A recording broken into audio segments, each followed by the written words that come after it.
The next order of business is a petition that's been filed with the board that has been put on for the hearing today. There will be two sets of presentations to us. The first will be a 20-minute aggregate presentation by the petitioners. There are two. One is the Coalition for Good Governance, who is represented by Marilyn Marks, and the second is a petition which is substantially similar to the petition filed by the Coalition for Good Governance, and that is the petitioner in that case is Jean Dufort. She is representing the petition in the case. So with that, I will turn the floor over to whoever of Ms. Marks and Mr. Dufort wants to speak first. Welcome. Thank you.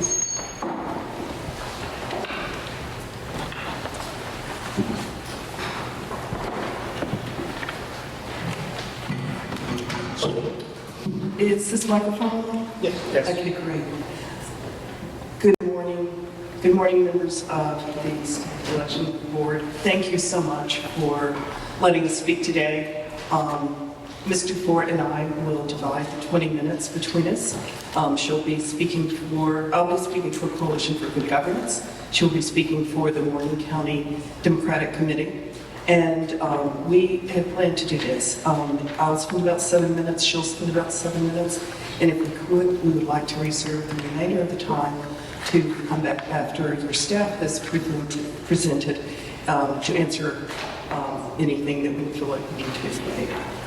So thank you for considering our petition today. Excuse me, when you first asked for time, I gave you the time 20 minutes. So we're going to have two 20-minute presentations, and we're not going to reserve any time, so you need to use that judiciously. Okay, thank you. So it's clear over the last year from the publicly reported events that a vulnerability and incident management reporting system, which is a mandatory system, is urgently needed. When we recognize that there are vulnerabilities that were detected and reported by Dr. Halderman were reported to the state in the summer of 2021, yet no mitigation measures were taken or addressed for 2 years, even to attempt to protect the 2022 midterms. And now those vulnerabilities are public, and the state is saying that yet, still, it will not mitigate those vulnerabilities through the 2024 presidential election cycle. The vulnerabilities remain unaddressed, and the risk of their exploitation greatly elevates because of the Coffee County breaches. If all of us here have learned anything from Coffee County and the breaches that occurred there, it is that there is no effective security incident reporting management system in place or mitigation system in place. The breaches occurred in January 2021, and the extent of them and the widespread impact is still not fully understood and not investigated. As recently as last night, the Coffee County Board of Elections met and concluded that simply terminating Misty Hampton, the then election supervisor, was sufficient. And although some of them were actually involved in the breach and were aware of the breach, that they concluded that simply terminating the person, actually not even terminating her, but allowing her to resign, separating from employment, was plenty. That's all that was required. They concluded that again last night. Yet, this was the largest voting system breach we are ever aware of in the nation's history. So clearly that shows that there is a compelling need for a mandatory reporting system for vulnerabilities and for security incidents. And that reporting needs to come from election officials. Gabe Sterling said in his February 2022 deposition that if in fact imaging of an EMS server had actually occurred, it would require mitigation. Yet that mitigation has not been accomplished all this time later. We fast forward to November 2022. The state learned that Ms. Hampton from Coffee County had also been given access and programming rights to the voting system in Truitland County. Yet no action was taken until we at Coalition for Good Governance were able to get a few scraps of documents 5 months later in March. And then, of course, I contacted you, Judge Duffy, to let you know of that situation, and you reacted promptly in getting investigators on the case. But these are situations of security incidents of the type the Secretary of State should have been notified of immediately, perhaps was notified, but yet there were no requirements for incident reporting or to be able to address those. So what our rules do is make reporting mandatory by election officials and work through mitigation measures that are required when that's been reported. In recent years, the board has promulgated rules, election rules, that govern the deployment of the backup balloting system when the system is inoperable or it is unworkable in some way. What we're doing is asking you to expand those rules to include not just the type of physical inoperability that might occur in a power outage, but in addition, to promulgate rules that expand the rules already on the books for security incidents as well. We want to be clear, we are not asking for emergency rulemaking. In fact, we think that very deliberate process needs to take place, your normal rulemaking process that would allow for public input after the proposed rules that may need to be tweaked are published. And in fact, I can think of some things now that it's months later since we first proposed these, I can think of some things that need tweaking now with the knowledge that we've gained just since we proposed these. So I want to make sure that we're clear about that. So if the board adopts these rules, we hope that they would be quickly followed by robust and complete policies and procedures that would give the election officials a step-by-step manual on what to do and what to do rapidly when security vulnerabilities and incidents occur, when vulnerabilities are noted and when they occur. We can step through the rules if you want, but in general, I think you're well aware that the proposed rules define vulnerabilities and define incidents, and then require reporting on a certain rapid response timetable by the election officials. Then we step to mitigation. Mitigation is required to take place for security incidents and serious security incidents such as software access. Assumed software access would have an immediate mitigation of going to the rules that are currently in place for the backup balloting system, hand-marked paper ballots, followed by much more robust audits during the time that the security incident is being assessed and mitigated, and that before the state would return to the standard method of voting, that this board would meet in conjunction with the Secretary of State in a public hearing and determine that the mitigations were sufficient for security mitigations. And that's kind of the sum and substance of what we have proposed. And we would greatly appreciate your favorable consideration and certainly the opportunity for the public to make needed refinements for your consideration. We'll look forward to answering any questions that you have. Mr. Ford?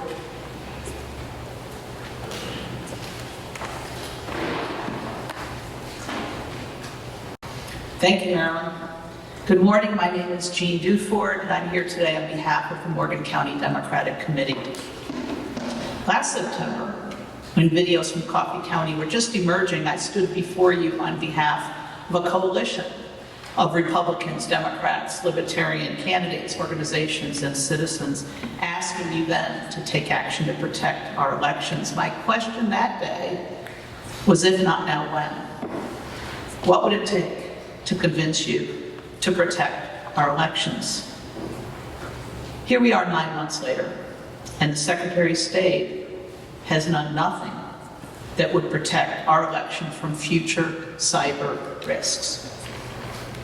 2.5 years ago, the software that powers Georgia's election system was copied, uploaded to the share file, and downloaded multiple times. It was, as Marilyn said, the largest, and I would add the most well-documented election security breach in U.S. history. 2 years ago, Dr. Alex Halderman filed a report so alarming that it was promptly sealed in federal court and that report documents specific multiple vulnerabilities that could be exploited to change outcomes. Our nation's agency tasked with protecting critical infrastructure, and election systems are critical infrastructure. The DHS Department, the Cybersecurity Infrastructure Security Agency, known as CISA, because that's a mouthful, they confirmed Dr. Halderman's findings, and they recommended prompt mitigations be taken. That was a year ago. The Halderman report is now unsealed, and it's available to the public. Yet last month, state's attorneys told a federal judge that partial mitigations would begin in 2025, after the next presidential election. Voters can't wait. America can't wait. The path to the 2024 presidential election runs through Georgia, and it is unfathomable why anyone would refuse to protect our elections if they had the power to act. We know that some people are willing to do anything in pursuit of their preferred outcome. 2020 told us that. Secretary of State, independent from you, right, as of July 1st, clearly prefers to protect Georgia's voting system from criticism rather than to ensure our outcomes reflect the will of the voter.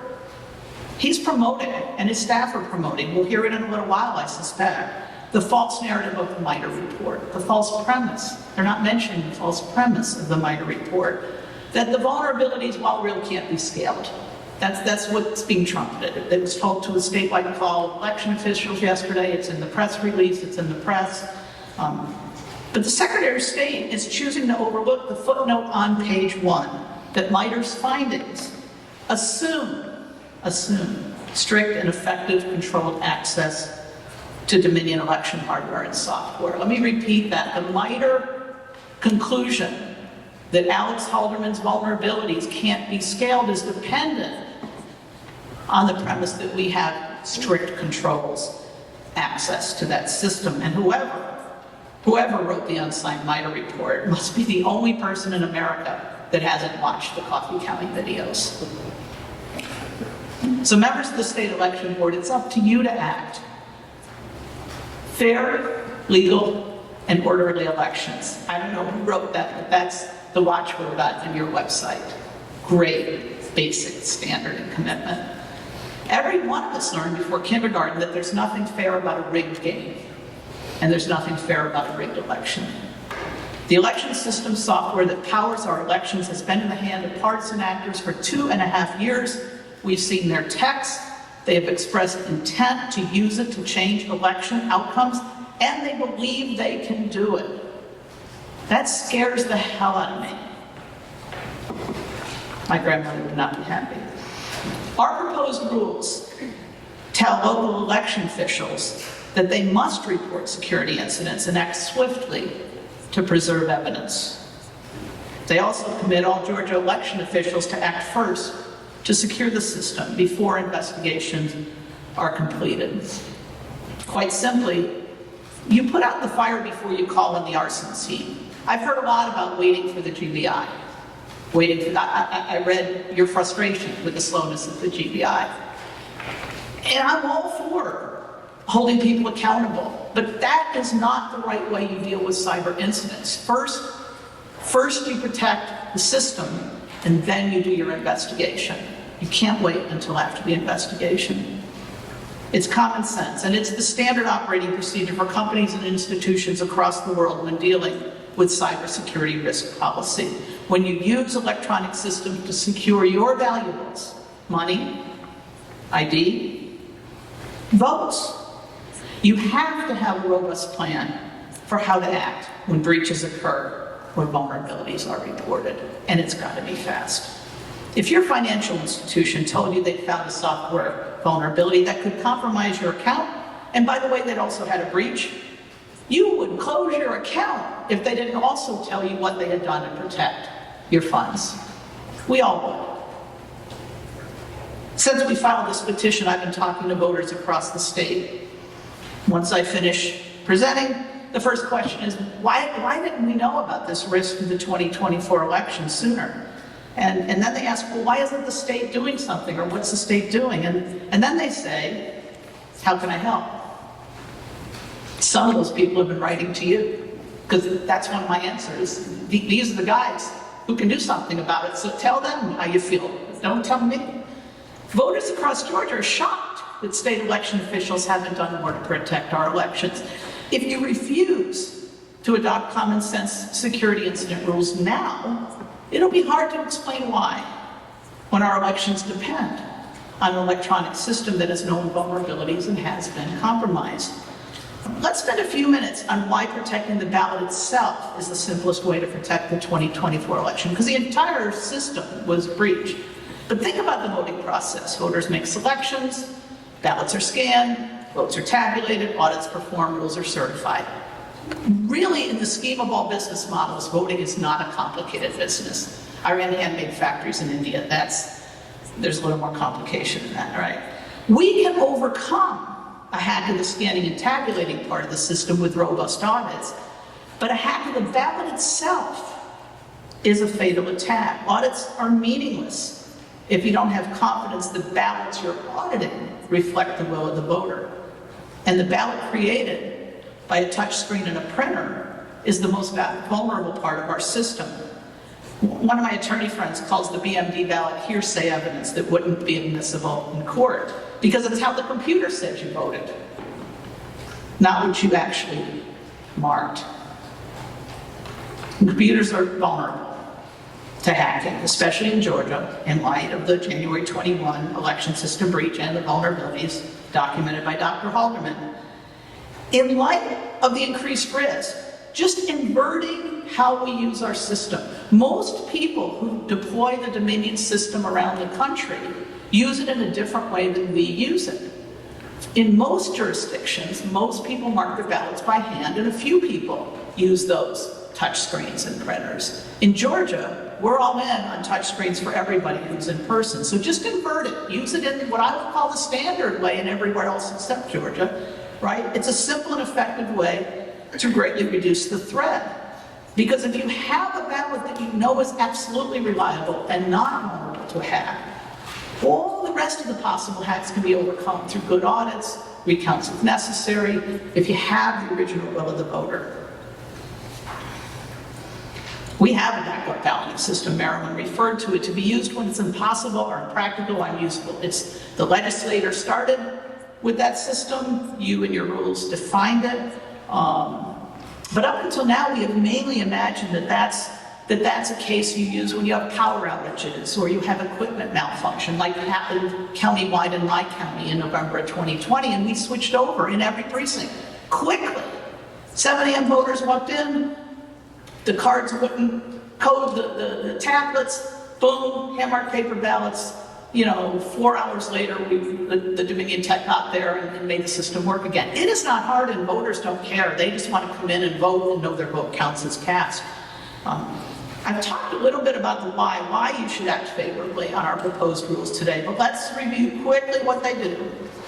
Adopting the rules proposal gives you, the state election board, some powerful tools you do not currently have. You can hold people accountable if they don't follow these rules. That's most of what you do, right? It's hold people accountable. They create a common understanding of what constitutes a serious security incident. They require immediate reporting of any suspected security incident, and this is important.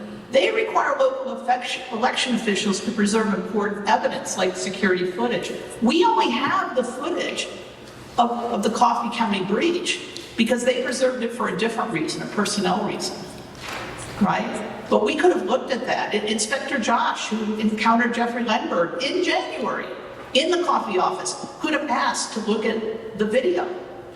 And obviously concerns would have been raised much more quickly and come to your attention much more quickly. So that preservation of evidence piece is a super important part. They commit investigators to act swiftly to determine whether the incident presents a likely threat, and if so, determine requires swift action to sideline the equipment that is the most vulnerable, those touch screens and printers, and keep it sidelined until the risk is over. Elections are our public treasure. They're the cornerstone of our democratic republic. So these rules require a public hearing where state officials can present findings and explain to the public why it's safe to resume standard operating procedure. From where I sit, and I'm going to call it we, I'm a communitarian. I mean, the Morgan County Democratic Committee and all the people I've been talking to in the last month, from where we sit, the single best way you can act to promote confidence that our election system produces outcomes that reflect our collective votes is to see state leaders commit to having a responsible set of rules in place to deal with security breaches swiftly and commit to enforcing those rules. What do you think? Excuse me. Yes, sir. Am I out of time? You're too much like me. I sort of get wound up and lose track of time sometimes. Am I out? Well, you're close. Okay. So if you could, I'm wrapping up. I'm very close to the end. Today might just be another meeting day for you. Right? Thank you for your service, by the way. But it's a consequential day for the voters of Georgia and the American people. The Secretary of State's office has made it abundantly clear that they will not act, despite the advice of CISA and our top experts in cybersecurity. So you alone, as an independent body, can make the choice to follow the science, follow the experts of how to manage cybersecurity risk, or punt, in which case our 2024 elections will remain at risk.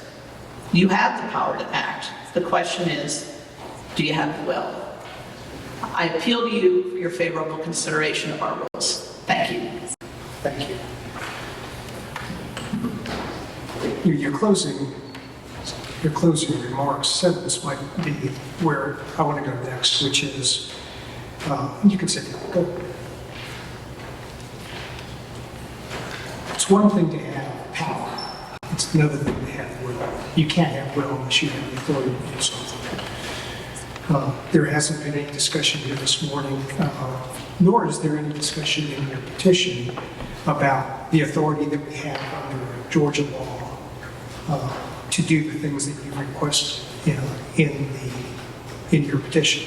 So I've asked, because Andrew didn't have enough time to do this legal research project, but I've asked the Secretary of State's office not to address the decisions that they've made with respect to 2024. What I've asked them to do is simply, based upon their experience, to discuss with us legally what the board can and cannot do, in their opinion. And we have independently, as lawyers, looked at the authorities before we even got the chance to hear what they're going to present to us this morning. I think it's important for everybody to understand what the law is upon which the coalition and you are requesting that we act. And you're stuck with four lawyers that's on the board that say we always have to be cognizant of what we can and can't do. My wife says it is that the law makes you stay in your lane. And we want to stay in your lane, and we can't really consider what's been requested until we understand what our authority is. So with that, I'm going to ask the Secretary of State's office to make their presentation. They too only have 20 minutes. Well, I would say they too have 20 minutes, which is a long time. But the Court of Appeals, they go on the circuit, you only 15.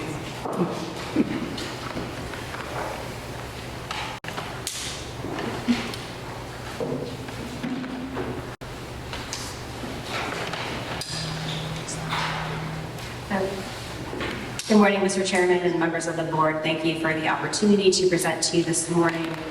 And at the board's request, I am presenting the Secretary of State's position on the petition and will specifically address the chairman's question about what Georgia law requires and what the authority of the State Election Board is. We did provide the board with our detailed written comments last week as the board requested. So I will use my time this morning to highlight some critical information that the board should consider when taking up the petition. But the chairman really hit the nail on the head right now with the threshold issue, and that is, what does Georgia law require? And first and foremost, the board should deny the petition because the proposed rules are contrary to Georgia law. The petitioners are asking the board to make sweeping changes to the state's method of voting via rulemaking. But the method of voting in the state of Georgia is a policy decision that should be made by the Georgia General Assembly. And any changes to the state system of voting is a decision that the Georgia legislature should make.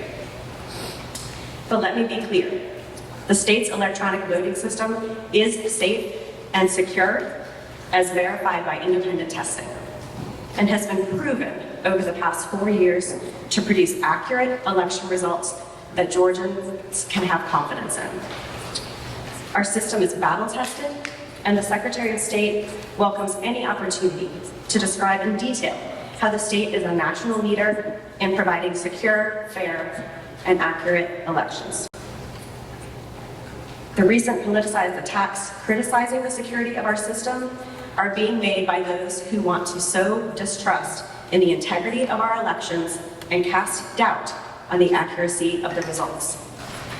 But the Secretary of State will continue to provide secure elections, protect the security of our voting system, and any changes to the system will be done in a deliberate, informed, and responsible way. We will not be reckless with the security and integrity of our election system, especially going into a presidential year. And we will not take the drastic action of making major changes to our system and our voting software without testing it first. And any responsible actor should agree with this. But turning back to the threshold issue, the board should deny the petition because it is contrary to Georgia law. The election code mandates a uniform system of electronic voting utilizing ballot marking devices that produce verifiable and auditable paper ballots that are tabulated by optical scanners. This is an OCGA 21-300. The General Assembly enacted this law and made the policy decision to adopt this system of electronic voting in 2019 when it enacted House Bill 316. This law requires all counties in Georgia to utilize the same uniform method of electronic voting for all federal, state, and local primaries and elections. The state of Georgia made a substantial investment in purchasing new equipment for all of our counties. And this equipment has now been safely used for the past 4 years and in 2 statewide elections. The petitioners asked the board to promulgate rules that would ignore the clear statutory mandate that counties use a uniform system and give county election superintendents the discretion to use hand-marked paper ballots if the superintendent determines that a security incident has occurred.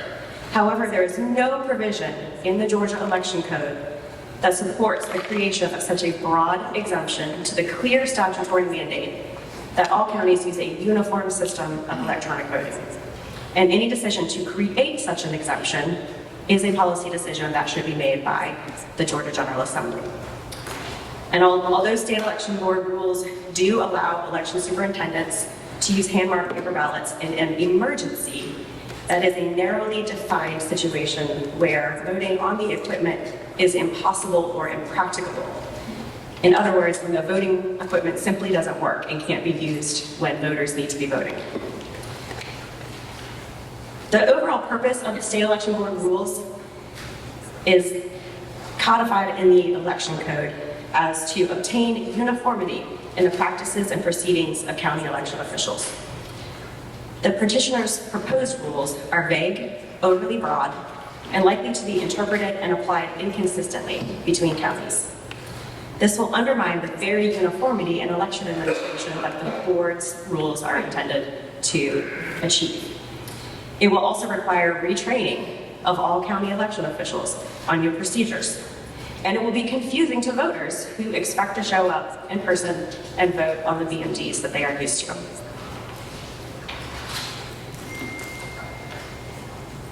And most importantly, the relief sought by the petitioners is contrary to the express will of the Georgia General Assembly that all counties use the state's uniform system of electronic voting.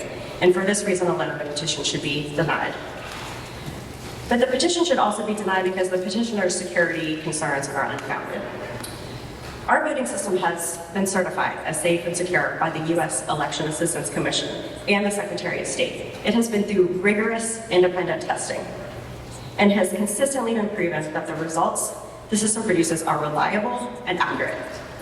Furthermore, mandatory audits have been conducted since the statewide implementation in 2020, which affirm the integrity of our election results. These audits have provided us with confidence that our system is working as intended. And in addition to the certification process and lab testing that has confirmed the security of the system, our election processes have built-in layers of safety nets that also ensure that the results are accurate. First, there are already board rules that require strict physical security measures to protect the security of our voting equipment. Second, before any election, the equipment is subject to rigorous logic and accuracy testing to make sure that the tabulation scanners are accurately reading the printed paper ballots. The paper ballots printed by the BMDs also provide the voter the ability to verify that the choices marked on the paper ballot are accurate. And fourth, risk-limiting audits confirm that the tabulated results are accurate prior to certification.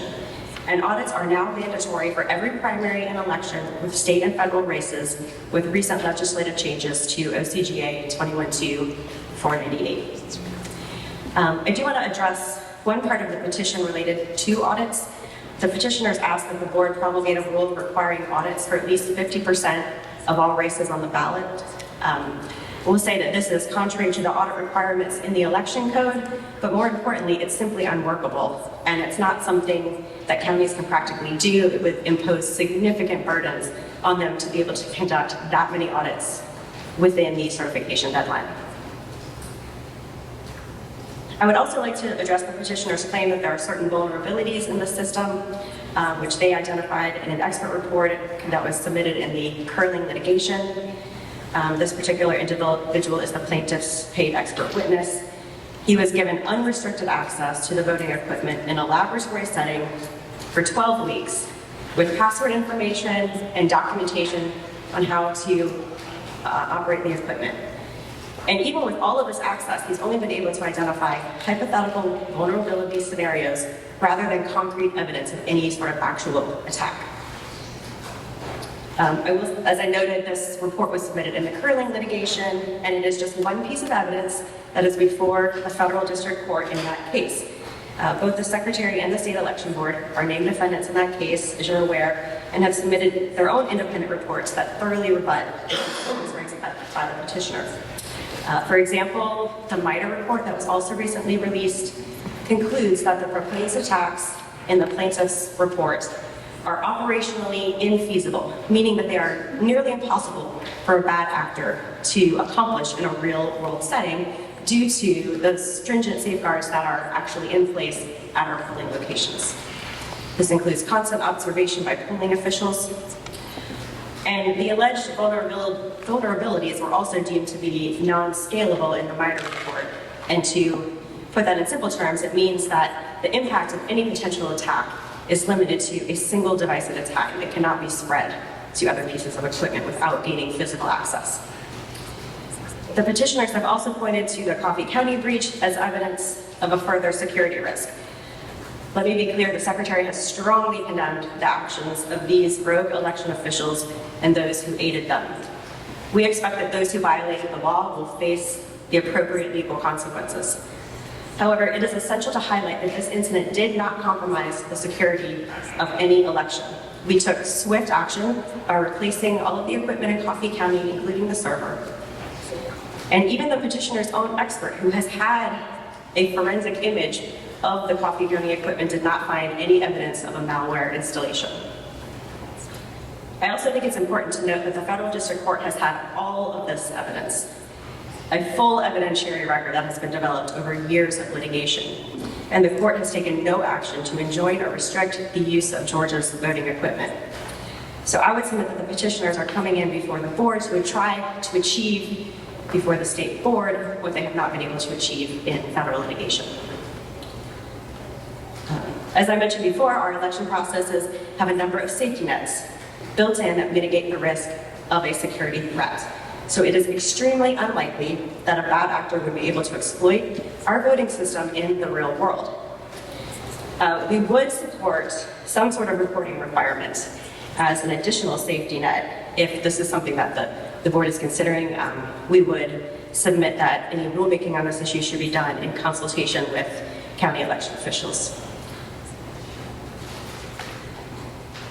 But looking ahead to the 2024 presidential election that is before us, I want to point out that the Secretary of State's office is taking additional steps to add even more safety nets and enhance the security of our voting system even more. First of all, we are doing system security health checks in all 159 counties to verify the integrity of our election management systems, ballot marking devices, and scanners. Our system technicians will ensure that the equipment is working as it should and has not been tampered with. We are also collaborating with the Department of Homeland Security to perform physical site security assessments of our election equipment storage and warehousing in every county.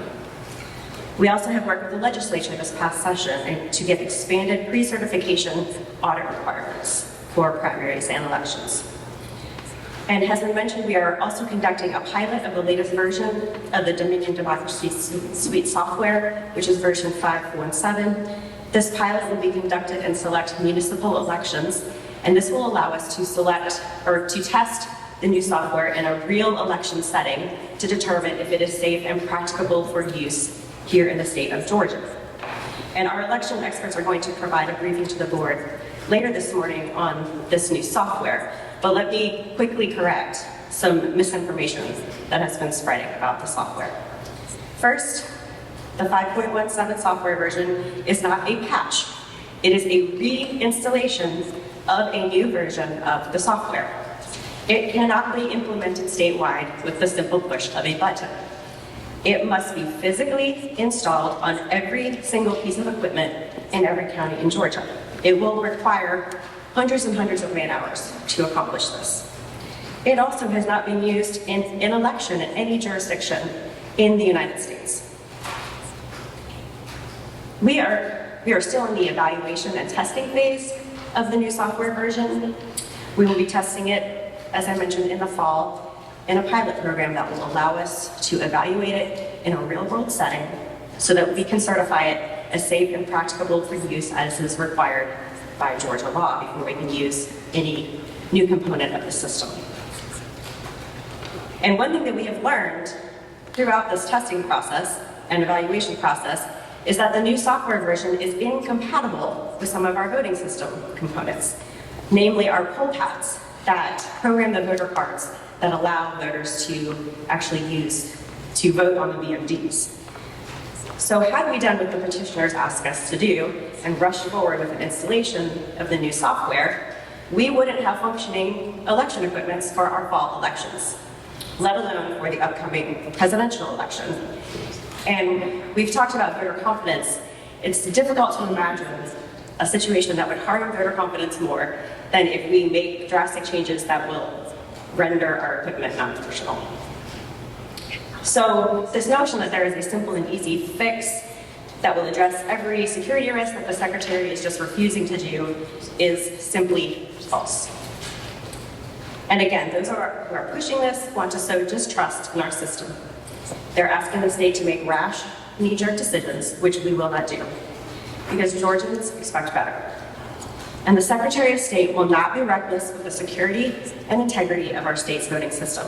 We will act in a responsible, informed, and deliberative manner that ensures the security of our system in a way that is consistent with Georgia law. We know that the State Election Board shares this commitment to Georgia law and asks that you deny the petition and defer to the will of the Georgia legislature and then let them make policy decisions regarding our election system. Thank you. Thank you.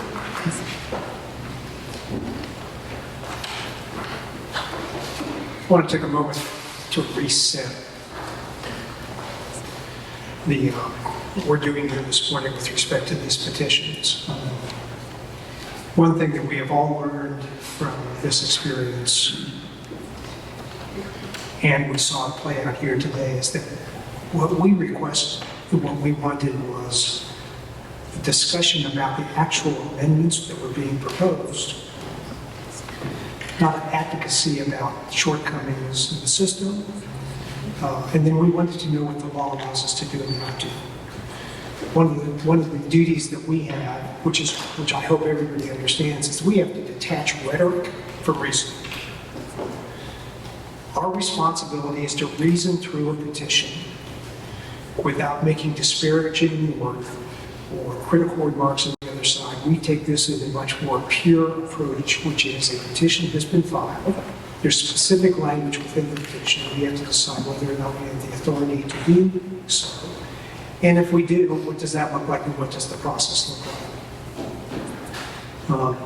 A lot of what I've heard this morning, I have read emails to me, I've read presentations by various people in the news. This is just not the place for that. What I want to do is I want to consider the specific request that we made and our legal authority to do that, which ultimately there is some of that information in the presentations that were made to us. So I want to reset that our job is to listen to these presentations and from it take the information that's necessary for us to make a reasoned and informed decision on the petitions. That we don't take sides with respect to whatever philosophical or advocacy position either anybody wants of us. Our job as our mantra, which is we deal with facts and then we apply the law to the facts, and that's what we're going to do. So I hope that resets what our duties are. I've asked Mr. Lindsay, my board colleague, to sort of guide us through this process with respect to the petitions with the help of Ms. Gazelle. And so at this point, because I want to reserve what I have to say about this until after I hear the other board members' comments, I'll let you know, Mr. Lindsay. Thank you, Mr. Chair. And if I think I need to turn my microphone on. If I may sort of start off with, I think it is important for folks to know where folks start from. And, as someone who's been part of the election system in Georgia for about a quarter of a century, as someone who was a member of a county election board, and I had my name on a ballot for several election cycles. I've been an attorney dealing with election disputes, and now I serve on the state election board. I firmly believe, contrary to some other folks, that an electronic system is a system that, if properly run, is both more secure and more accurate. First off, regarding accurate, anyone who thinks that paper ballots cannot be manipulated, I suggest you read Charles Bullock's excellent book on the 1948 election in Georgia for governor, which we ended up with a dispute over 3 people claiming to be governor. And when it comes to the accuracy of any kind of ballot method that involves the human application of their preference versus simply touching a screen, I suggest you go and look at the 2000 presidential election in Florida, which is why so many states, including Georgia, moved to an electronic system. But in order to have an electronic system, you have to have a rigorous process in terms of security and always maintaining that. There are 2 issues involved in the proposed petition for rule changes. One involves reporting requirements of breaches, of any kinds of breaches. The second is involved what power the state election board would have when it comes to remedial action should a breach take place that folks believe to be catastrophic and require alternative methods. And I believe that the intent of the petitioners regarding reporting requirements has merit. I strongly believe it has merit.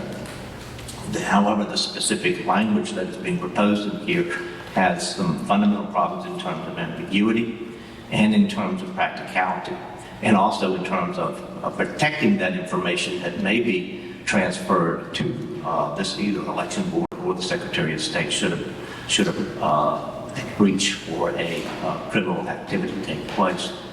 That I think requires some further study before we move forward with the rule change.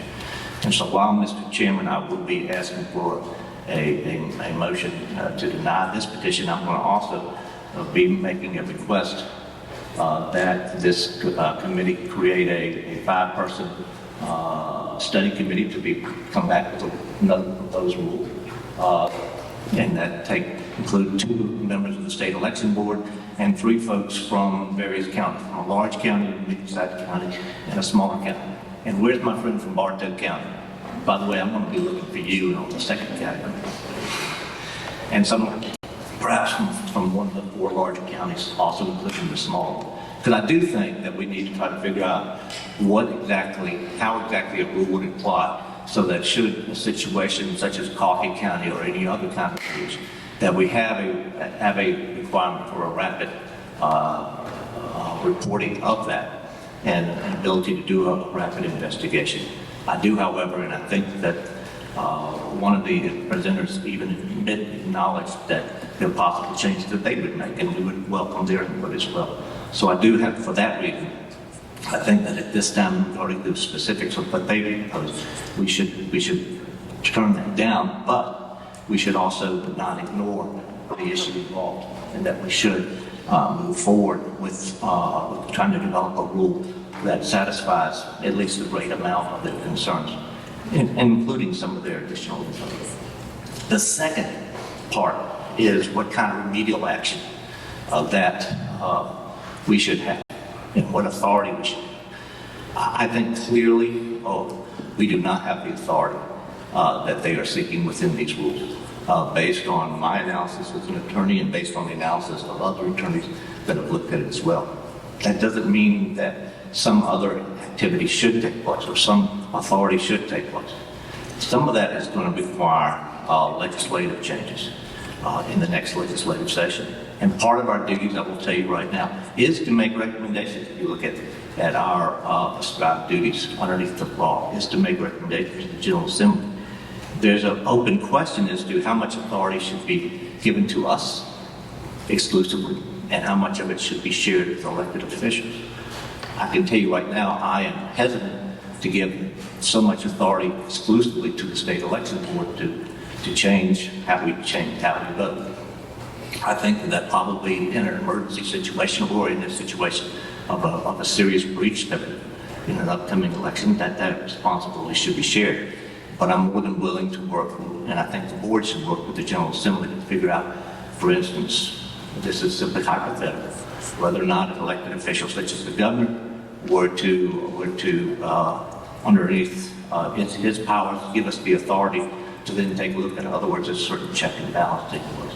How exactly that takes place is something for us to work on between now and January. But I do think that there needs to be an ability of the state should a catastrophic breach take place, that we have that ability. Simply, this state election board simply at this time does not have it. And for that reason, Mr. Chairman, I'm going to move at the appropriate time that we deny this petition, but a follow-up request is that we put together a committee that will first look at in terms of reporting requirements, that is both secure, but also puts duties on the counties, and is something that is workable by them, because there is that concern. I do worry about us making rules. For that matter, I worry about the General Assembly making laws that are simply impractical when it comes to our county people being able to act that. We've seen some of those problems already. And so, anyway, Mr. Chairman, that's my report to the committee. Ms. Gazelle, do you want to speak? Just very briefly. As a matter of policy, I come at this from a different perspective. Anybody who has followed my activity knows that I actually am a very strong supporter of paper ballots, but as a matter of law, we do not have the authority to make changes to the policies that have been set by the General Assembly. The way that the General Assembly has defined the emergency circumstances by which paper ballots can be utilized is very circumscribed. I adhere to the analysis provided by the Secretary of State. The only time that we can shift from that method is when it is physically impossible or impractical, meaning it cannot be done. We don't have the authority to usurp what the General Assembly has decided will be the way forward. So I agree entirely with the legal analysis of my colleague, Mr. Lindsay. Mr. Bashir?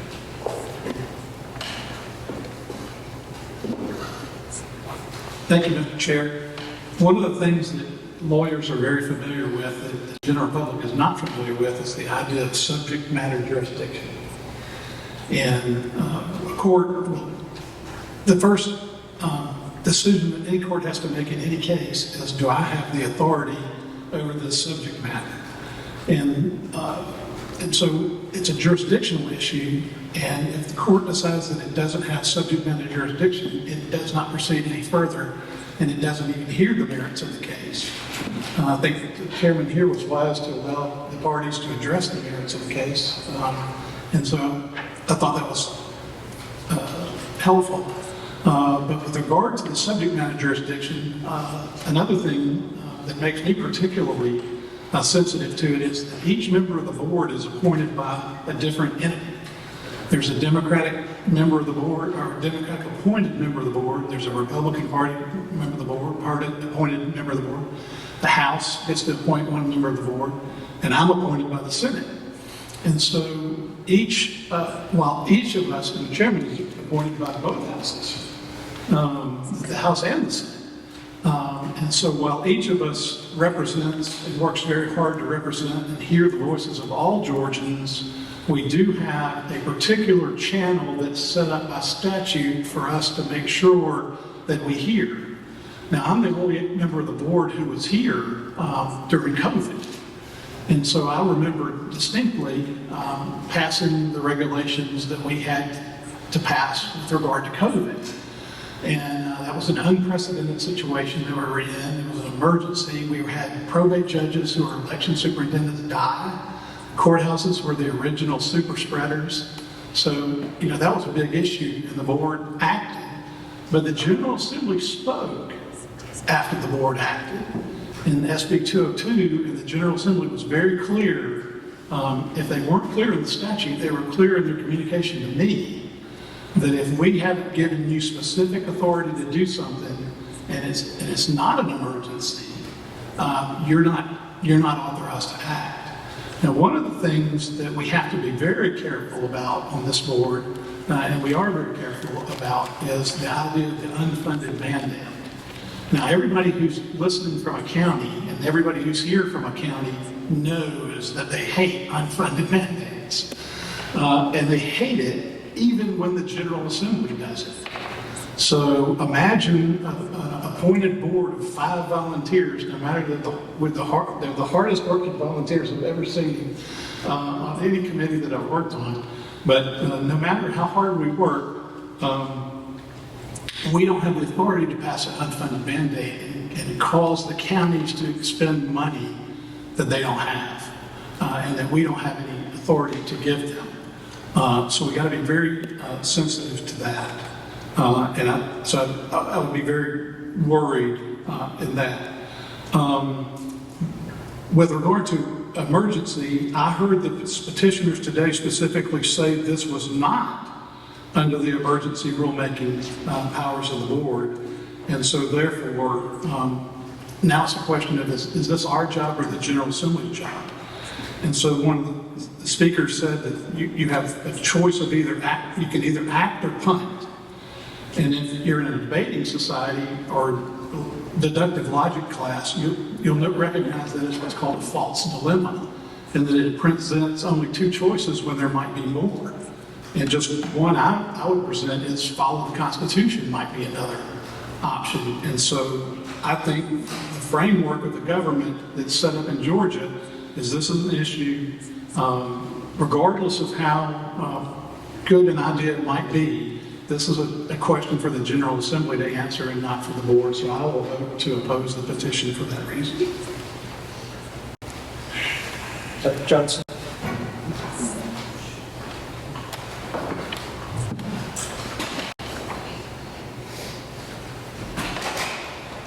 Thank you.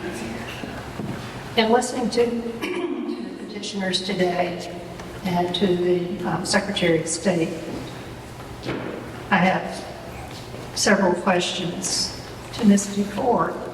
As she stated, protecting the ballot itself is everything. Is every ballot that leaves, my question is every ballot that leaves an election office by absentee secure and protected?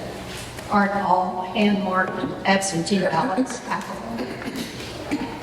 To Ms. Mart, I am concerned also about the amended petition, that it would potentially create an interrupted election, which would cause chaos and bedlam in the middle of one of our elections.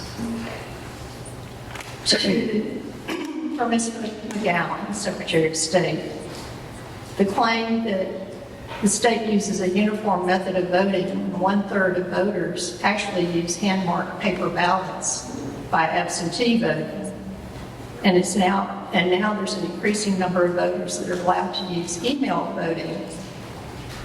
I question whether we are actually using a uniform method of voting. So, in the last presidential election, 1/3 or greater than 1.5 million absentee ballots were used, and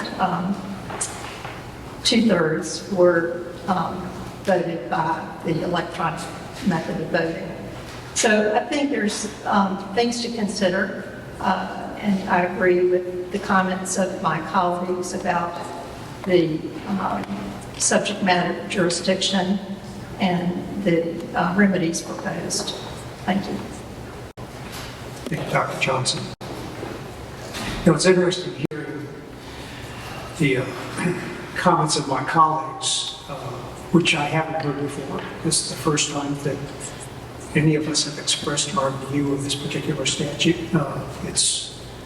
You're hearing it as I'm hearing it. And it's interesting that I take, and I've thought about this before coming here, that I take a similar approach but with a different perspective. And it's that perspective that makes me support that we deny these petitions. But I want to explain why I do what my analysis is as a lawyer, but also as somebody who, although only doing this for a year, I've spent a fair amount of time talking to election officials in the counties, and for the first time really understanding what their job is, and how hard they work, and the challenges that they are presented with, in the way that they view us, the board, and the way that they view the Secretary of State's office. As a federal judge, which I did for almost 15 years, I got a lot of federal subject matter jurisdiction, by the way.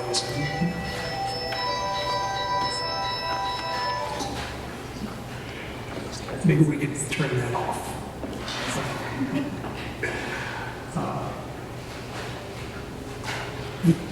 The notion is that we cannot do something which is contrary to a statute. Nor can we do things that might not be directly contrary, but to pass rules that are clearly within the province of the General Assembly to pass. And I believe that wholly applies here. The requests made in the petition, and I've focused on the petition, I'll tell you why in a second. One requests us to do things that have already been addressed by the General Assembly, and for us to act in a way that where we are not authorized to act would be wrong. And as a lawyer,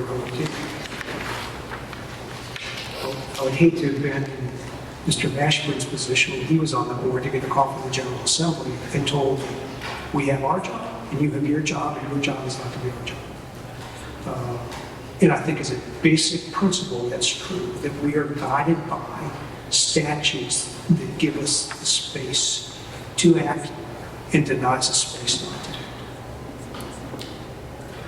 In the years that I was on the court, I spent a lot of time evaluating statutes. And in a way, this rule is the same process, which is you look at the rule, especially when you're considering something that is being proposed, and in the case of a federal lawsuit is challenged. My practice always was to go without listening, without reading any brief, without talking to it, about it with any of my clerks. I would look at the statute. And in looking at the statute, one of my questions would be, would I be able to understand it? And I do not understand this, especially the definitions in the statute. I find them to be extremely vague and ambiguous. It would be very, very hard to apply. That would be for me as a lawyer. To say that we would require county officials to interpret what these terms mean, to determine whether or not they have some remedial responsibility, I think would be asking them to do something which is they're incapable of doing. And for that reason alone, it's hard to look at the rest of it, because if you don't know what a security incident is, you don't know what a security vulnerability is, how can you then determine whether or not you have, under other proposed amendments, that you've got some duty to act? I do agree that the General Assembly, and we've looked at this language in the past, has really prescribed the incidents in which paper ballots can be used. And that's entrusted to supervisors within the counties in the event that it's either impossible or impractical to conduct an election using another system. And so, therefore, I think that provision in and of itself runs afoul of the statutes passed by the General Assembly.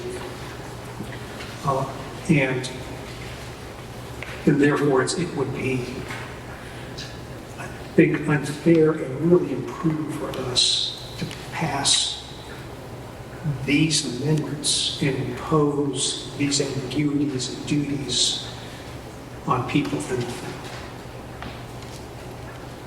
Now, I'll say that after I looked at the statute, my next question always was, why is there a dispute, or why do some people interpret this provision differently than somebody else? And that's important to me, because I want to understand what they're trying to accomplish. And what does the statute try to accomplish, and what does that impose upon the people who are required to follow the statute? And can they do that, and is the statute clear enough? This is a really worthwhile request for us to deal with.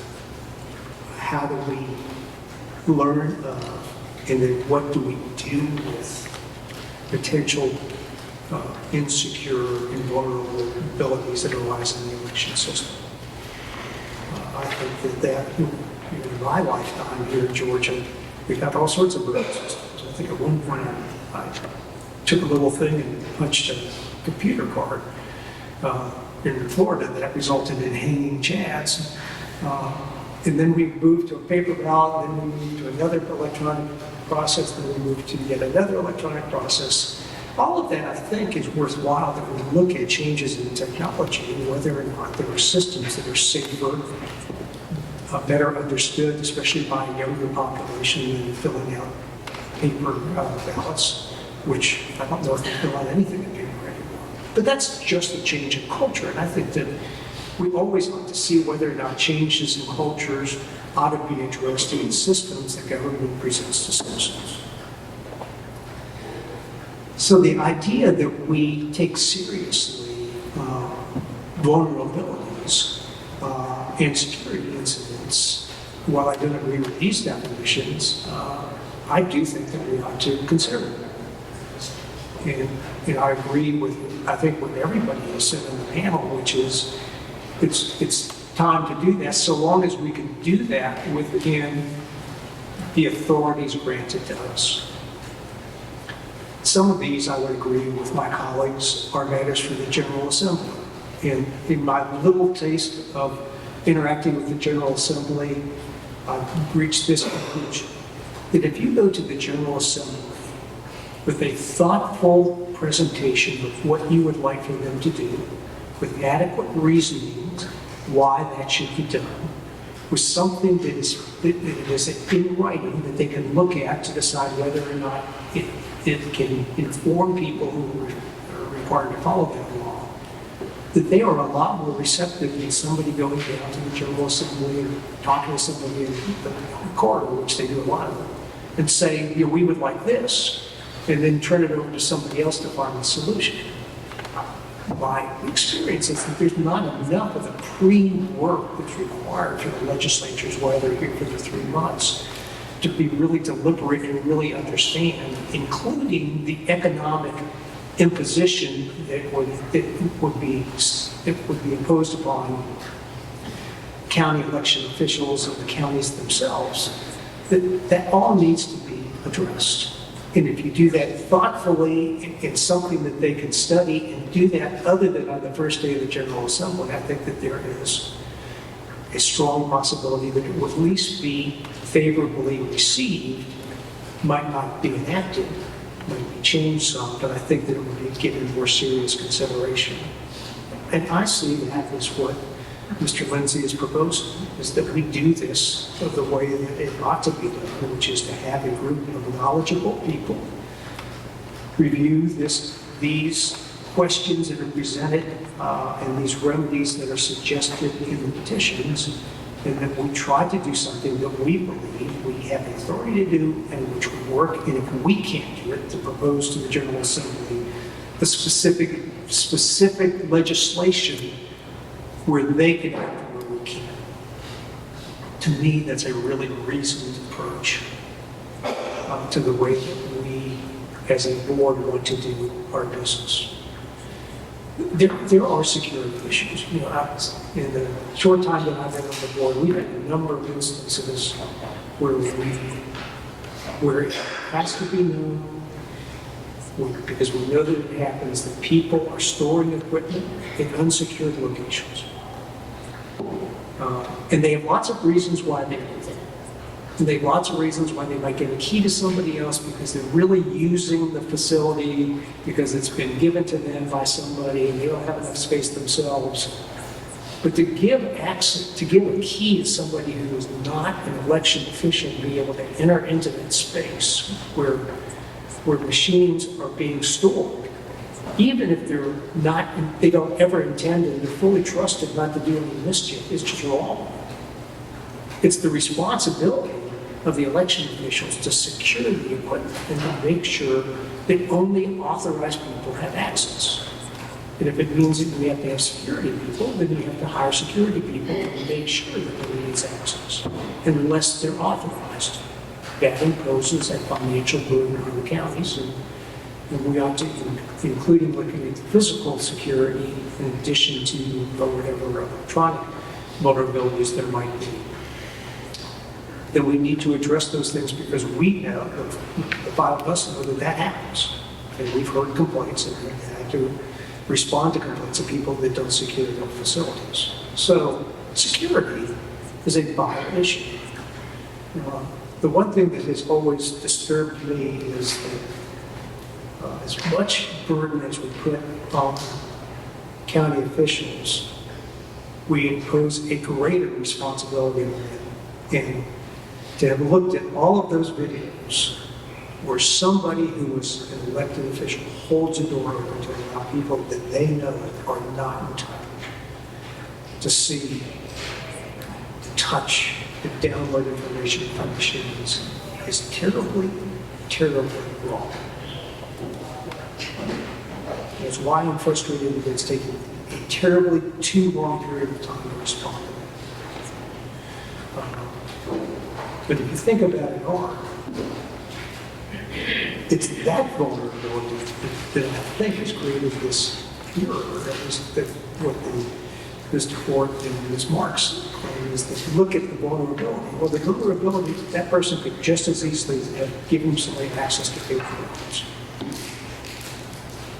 People that want to act the way that people acted in Coffee County has been acting since the beginning of the year. But it's a very physical vulnerability.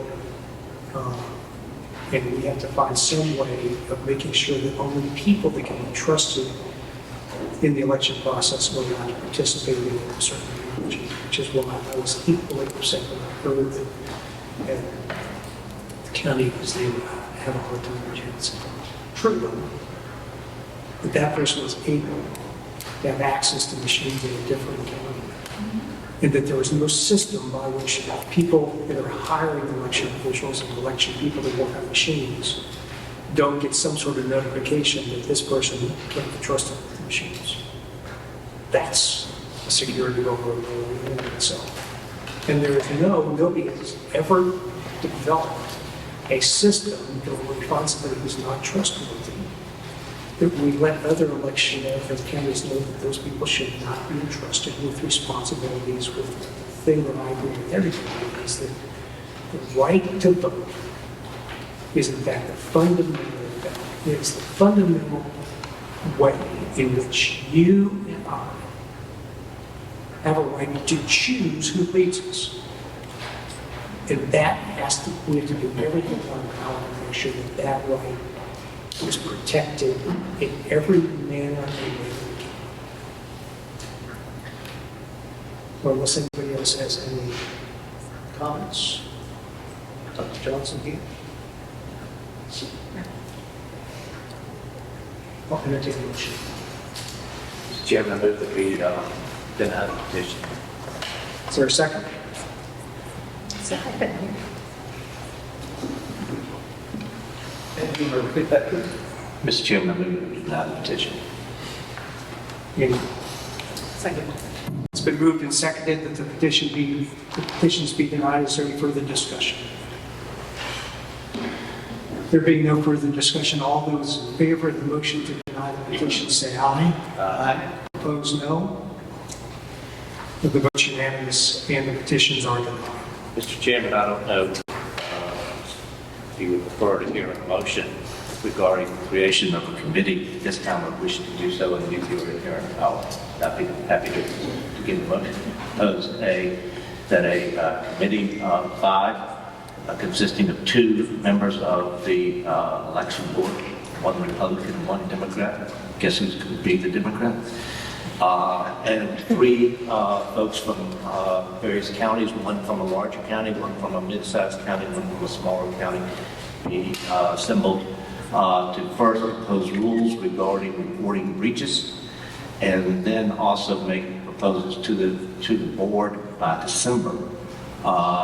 Well, the first one would be by the next, in terms of the rule part, be before the next committee meeting, board meeting.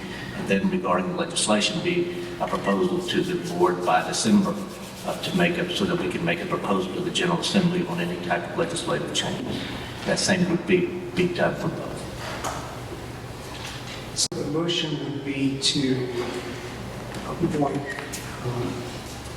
a committee composed of 2 members of the board, 1 Republican and 1 Democrat,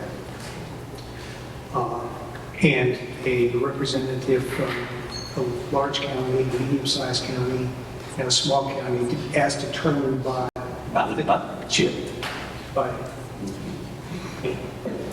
by the chair, and that they properly convene and meet in by, I would say rather than the next meeting,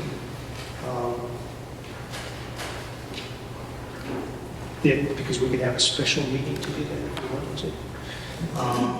In a meeting within the next 70 days, that they report on,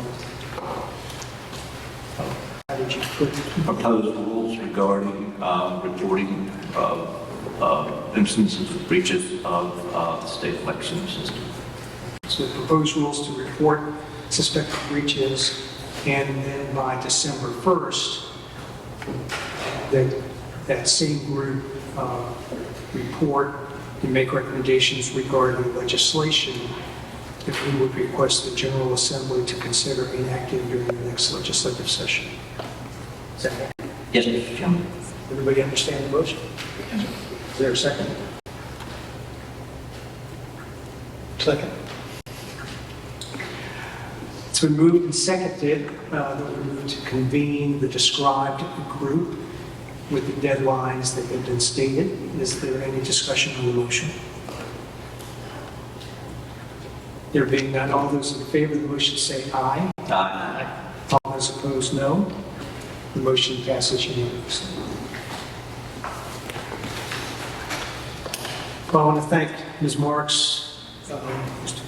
Ford, and the Attorney General's office, Ms. McGowan, for the information that you provided to us. It was very helpful. We acted upon it. We appreciate your input. It's valuable to us, and it's all input from citizens is valuable to us.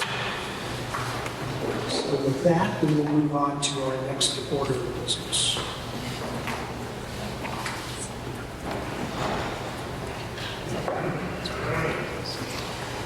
I announced yesterday at the meeting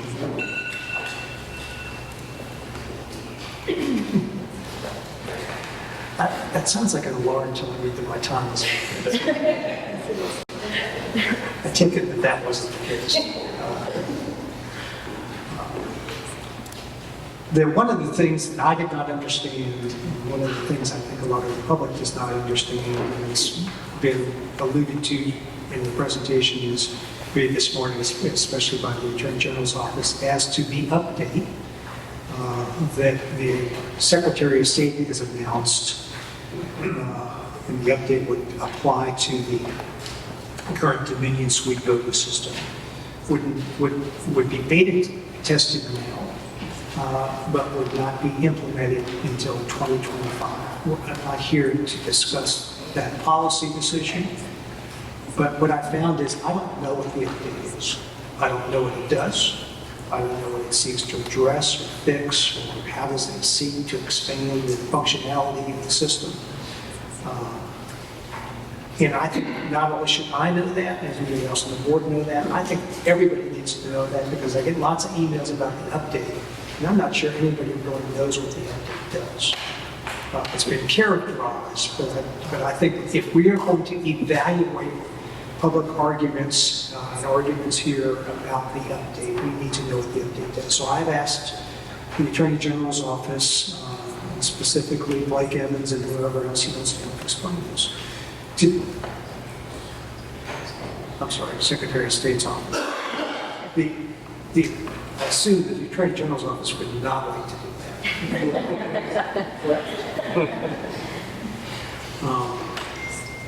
So if, may I turn the floor over to you to explain to us what the update is and what it does.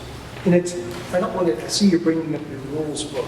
This is a fact presentation about what the update does, and not a legal analysis of how it fits into the statutory scheme. Any of us, it's not necessary to explain. I agree, don't worry. You've heard enough from me. I'm not going to talk. I'm going to turn it over to our elections director. But I just wanted to give my little lawyer disclaimer first that the Georgia law prohibits us from disclosing information that would jeopardize the security of our election system, including software. So there's just certain information, technical information that our staff cannot get into. And I want the board to understand that to the extent they can't answer a question, it's not because they're being evasive, but just we have to protect what information we can disclose. We fully understand. Welcome, Mr. Evans. Thank you, and good morning, board.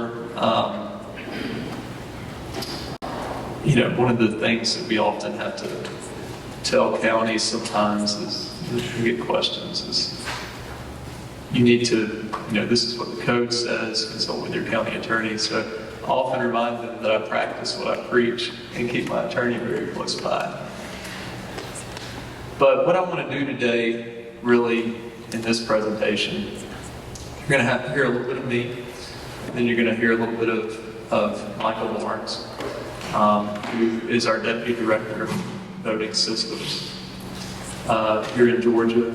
And I'll say that I am very fortunate to work beside somebody like Michael. Michael has been a servant to the voters of Georgia for over 25 years. And not many states, in fact, I don't know of another state that has somebody in the voting systems realm like what we have in Michael. And so he's very, very knowledgeable. So I'm excited to have him beside me for this. But what I want to do in this presentation is first I want to kind of start high level, and then we'll get a little bit more granular, but I want to start with just kind of an overview and defining what the Secretary of State's role is whenever we get a new software installation, like what we have with Dominion 517. And then second, I'll provide some specific context as far as where we're at in the process of assessing 517. And then third, I'll hand it over to Michael, since he is on the team that is actually reviewing 517 for potential state certification. And so first, focusing on the Secretary of State's role. So by the time that we get a new software installation in our office, it has gone through already review and certification by the United States Election Assistance Commission. And what generally happens is that a vendor, in this case Dominion, will submit for review software. And then the United States Election Assistance Commission will get one of the voting system test laboratories, which there are 2 of in the country. Those are commonly referred to as VISTLs. So they'll get one of the VISTLs to review the software. And what the VISTL will do is they'll take the software and they'll run it against what is also called as voluntary voting system guidelines. You might see the acronym VVSG for those. As of now, the highest VVSG version that has had equipment certified against, so all the way through the process to certification, is 1.0. So after the software version is tested against the VVSG standards by the VISTL will submit a report to the EAC. The EAC reviews the report, and then assuming that the equipment has met the standards, the EAC can issue their certification. At that point, the software version can be submitted to our office, where we are required to review it, or where we can review it for state certification pursuant to OCGA 21-2-300 and OCGA 21-2-379.24. So once we receive the software installation, we begin reviewing it, because obviously with voting system vendors like Dominion, they have customers all over the country. And the EAC is looking at it from a federal perspective. We have to look at it and make sure that the software works within the context of Georgia. And so now I'll pivot to the second item, and that's where Dominion 517 fits kind of within that timeline and that framework that I just laid out. So Dominion Software Suite 517 was certified by the EAC in mid-March, and then we got a copy of the new installation and began reviewing it. We began testing it to determine, among other things, the functionality of it, also the time and effort that it takes to update the equipment. In addition to these efforts, part of what we do, or what we can do, when we have a new software installation is obviously reach out to other jurisdictions around the country, our connections, our network, to figure out what their experience is with the software. And so we've been doing that as well. We also we're in frequent communication with the vendors to see what their experiences are as they communicate with customers and perform installations in other parts of the country.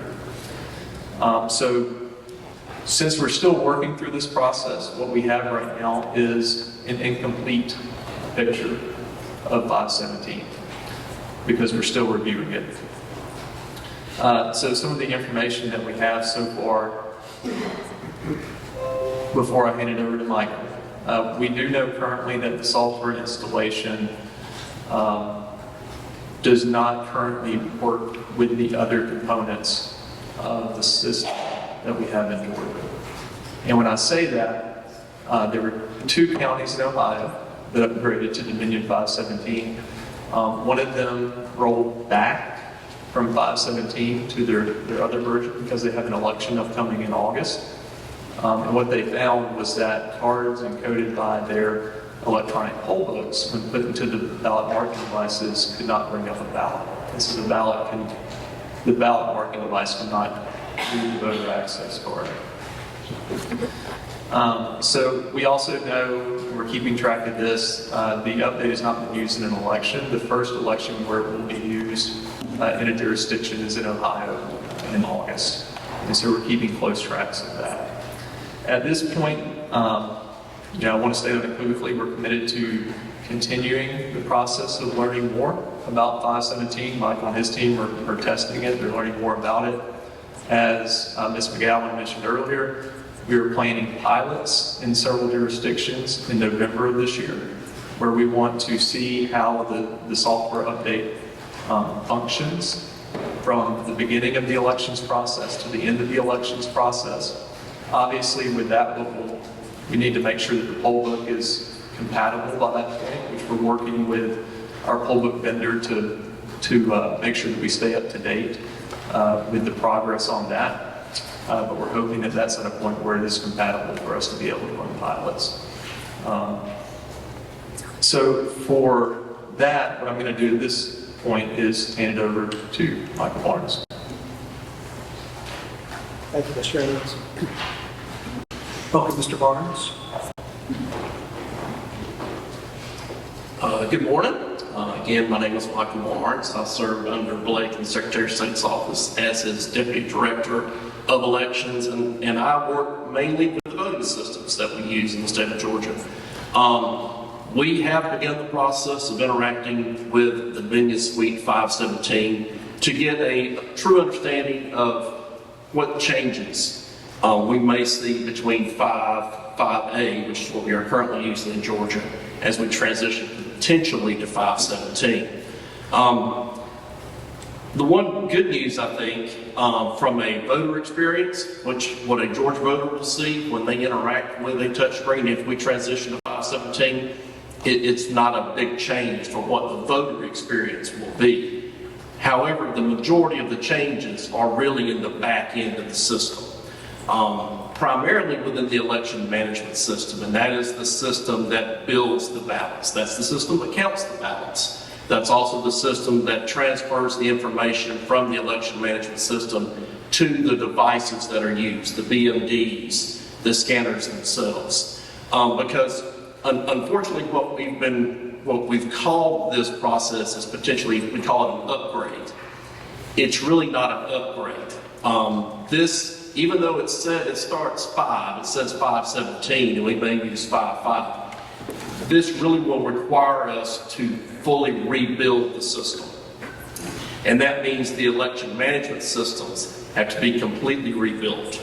The operating systems on those devices have to be renewed, updated to a different version. The back-end applications in which these applications sit have to be updated and replaced. So an additional amount of hardware has got to be procured for county use. And I'm not talking about touch screens and ballot scanners. I'm talking about the CPUs that are placed within the county offices that run the elections process, where the election project sits, where the ballots become tabulated. And we were not anticipating that initially when we began having discussions with Dominion about potential changes in the voting system. But that now is what we are seeing, is that we are going to have to look into going back to the legislature and asking for potential funds to upgrade some of the CPUs that are at the county level. There may be an opportunity to reuse some equipment that is already at the place, but I'm afraid we're probably not going to be able to do that. In regards to your BMDs, to your scanners, those are still available to be used with the new Democracy Suite. but that will require not just a simple install and update and hit update. We're going to actually have to break them all the way back down to the BIOS level. We've got to change a BIOS setting. We've got to adjust operating systems and then install applications. All of this process takes a significant amount of time per individual device. In the testing that we have done in our office, it takes with our staff about 15 to 18 minutes to go through a full installation process on a single BMD. For the installation on an optical scan unit, we're looking at about approximately 20 minutes, but there is some scalability in the optical scan units. We can have multiple optical scans going through an update process at a simultaneous period. The other issue we will have as we take on the process of potentially updating is the equipment is not all in one central location. It is spread out amongst 159 counties. So it will be an effort to figure out the logistics of whether the update process, it will require us to go to each individual county and do the work locally, or will we have to work with the counties to potentially bring equipment back to some sort of locational hub and do the work in a hub environment, and all those decisions are yet to be made. But as Blake alluded to, we are still in the process of learning more about 517. Learning also what we will need to undertake to train our local officials on the use of 517.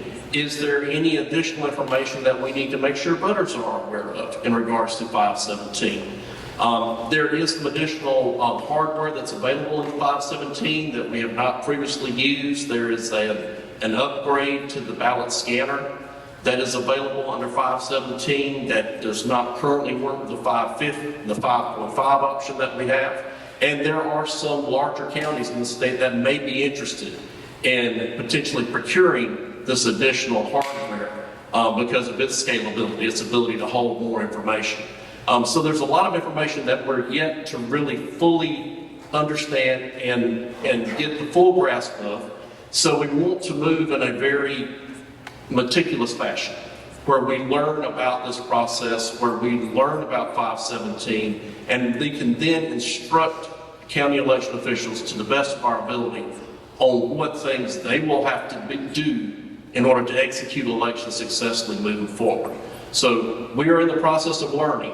I wish we were at a state where we knew everything about it at this point, but unfortunately we do not. The biggest surprise that we've encountered so far is the fact that the poll pads are not yet compatible with 517. The vendors are working together to resolve that, but we don't yet have a timetable on how long that may take. And I'm sort of thankful that we had not gotten too far out ahead of ourselves, because we could have really been in a situation where we could have been inadvertently impacting the upcoming election. So I'm thankful that we are taking this meticulous approach at this point in time to learn as much as we can about 517. Any questions for Mr. Barnes Yeah. from the board members? So for you, let's sort of take a timeline here. And I'm not really sure I understand because I've heard lots of different things here. What is the drop, for want of a better term, drop dead point in which whatever system we have to have for the 2024 elections? Because I realize, we're not talking about November. We have a general election in November. We have primaries and runoffs in May and June, May, June, and July. We have special elections. We have a presidential primary in March. So in order to have this, whatever system we have ready for you, and then for you guys to do whatever you need to do to prepare for the election, what is the drop dead date? It's getting very close, but I will try my best to give you a timeline answer. The scheduled presidential preference primary is early March. We have to have ballots ready in the county's hands for mail-out distribution no later than 49 days prior to the election for UOCAVA voting purposes. That means that the election project that has to exist in order for ballots to be generated and ballots printed has to be completed. We always aim to have all election projects for an election completed, especially when there's a 49-day ballot window at 60 days prior to that scheduled election. So we're going to have all of the election projects for the state of Georgia finished by middle of January. In order to build those databases, election project files, we start receiving information from the counties in November of the preceding year. I believe that we will be obtaining from the Democratic and Republican parties somewhere around November who will be the candidates for their parties on the presidential preference ballot. Once that information is received, we're also receiving information from counties if they plan to have any special elections tied to the presidential preference primary. And we're trying to obtain that information at 90 days or sooner prior to an election so that we have adequate time to put that information, to organize the ballot, to provide counties ample time to proof the ballot to confirm that what is laid out is properly correct. And then once they sign off, we have to finalize it, we have to get the ballots to print, we have to get the election project packaged so it can be delivered to the county so that it can then be installed locally on their election management system so that counties can then begin the process of their logic and accuracy steps prior to the election. So the voting system needs to be in place for a uniform system of voting in the state of Georgia. We've got to be ready to go in December. Jim, can I ask you so along the same line? Yes. I'm curious, I'm not sure which one you sort of commented about Ohio, but Ohio is also dealing with the same software updates. And apparently there was a problem with compatibility between the hardware and the software that Ohio was equally concerned about, but they seem to have, maybe I have it wrong here. What did they do in order to fix that compatibility problem so that they could have 517 in place, or at least by a pilot program by August? What did they do in order to fix that? What the various counties in Ohio are doing, and Ohio is a different system than, of course, what we do in Georgia. Georgia's a uniform system where every county is using the same type of equipment. In Ohio, it's jurisdictional. Each county decides what they use to service their voters. In those Ohio counties that have been transitioning to 517, there are multiple poll book vendors in play, but there are 2 poll book vendors that are unable to currently work with the 517 model. That's No Ink's Poll Pad, and 10X is the other vendor who is currently unable to work. The jurisdictions in Ohio, what they have opted to do, one county, because they wanted to still maintain the use of their poll pads, or actually their 10X devices, have decided to downgrade from 517 and actually go back to their 5.5 level on their voting machines so that they will be able to still use their poll pads to manage the voters as they come in and participate during the election. Another county that has that same dilemma of we have a set of poll books that are not working currently with our 517 environment. What that county has opted to do is to not use their poll pads or their poll books for this election.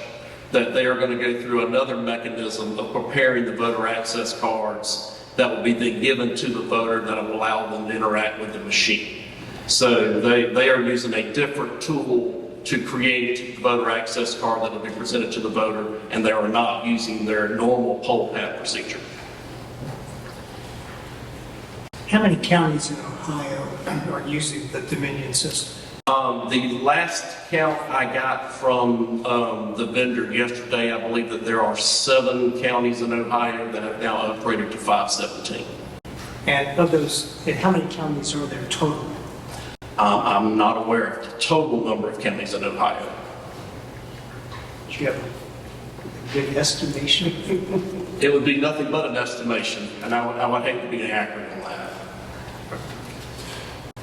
that.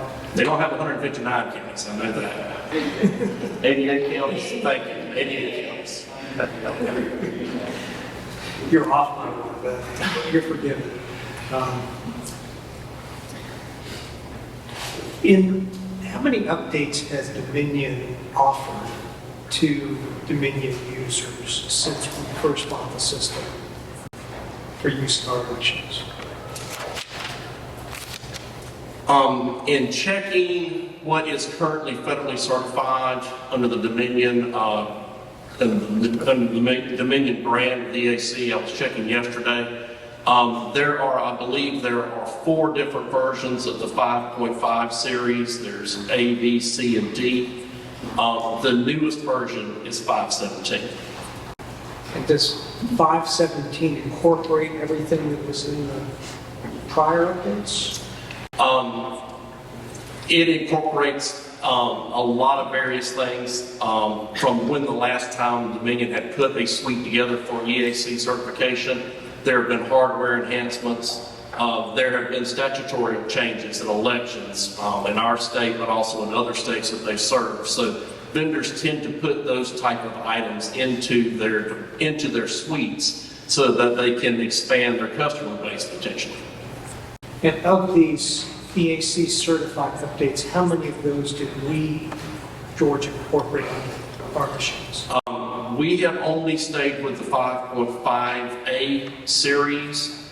There has been, we went through an update, which was a true update of one of the applications within the election suite in 2020, and that was on the BMD touchscreen, that we had to go through an application update in order to facilitate a two-column screen when we had 21 candidates for a single contest.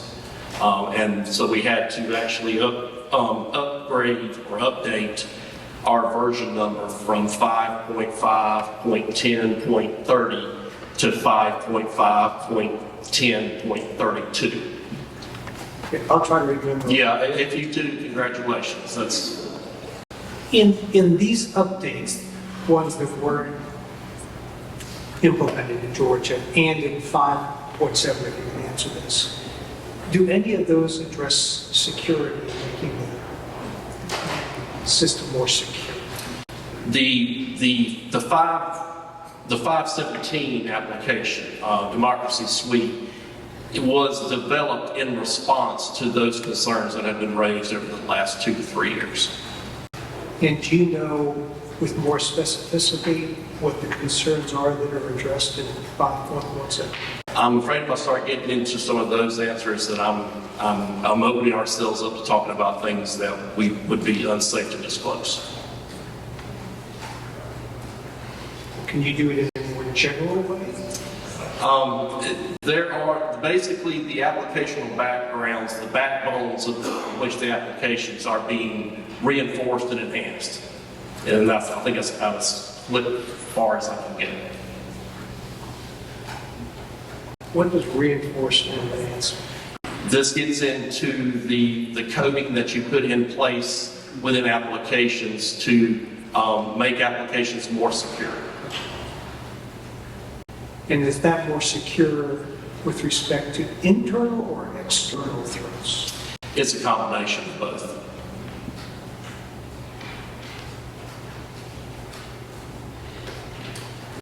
And is that being implemented in 5.17 throughout the system for everybody who uses it that's being installed? Yes.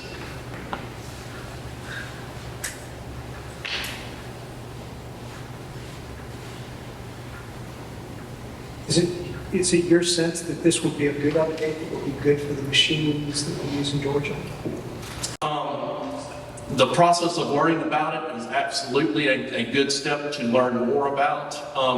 I have been around a lot of voting systems in my time, and sometimes when a new version comes out, it's best to be cautious because there might be another new version coming right behind it. Because sometimes that thing that we thought that fixed everything turns out it got close, but not quite. So I can't say with absolute that yes, this will be great, because it is an element that we need to learn more about it before we move too quickly. Just one more question on timing. If for the presidential preference, we have to be able to build ballots and the system be available for voters, then you think that has to occur by December, did you say? Yes, sir. Is it possible to do all the things that you described are necessary to do the investigation and state certification, be comfortable with the system? Is it possible that that could be done by December? It's really important for us to see the use of any update to the system, any upgrade, any change to the system in a real election environment. Before we transition to our current system, we actually put the system through a piloting effort in 2019. And we did that in an effort to learn not only how to use it, but also how to train officials and train voters on how to use it. And it's very important to have those real election circumstances, because things happen in elections that sometimes we don't anticipate. And it's not when the election goes perfectly, how does it react? It's how does it react when something happens that we weren't expecting? And that's the real life experience we gain through a pilot. And with the pilot scheduled for November, of course, as long as the poll pad application gets in line and we're able to use it, if we're not done with the piloting operation until November, I don't know how we could then transition to a statewide implementation in 30 days.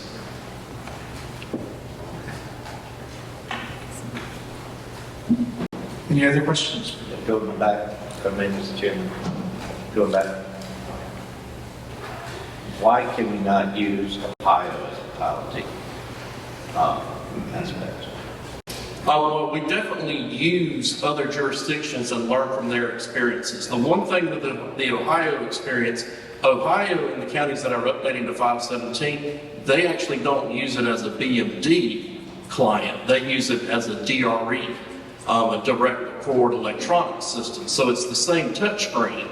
But what the voter does in Ohio is they interact with the touch screen, and then the ballot is printed out onto a little tape that's attached to the touchscreen device. The voter looks at the tape, looks at the selections on the tape, and then if they accept it, the tape rolls up and that becomes the vote of record.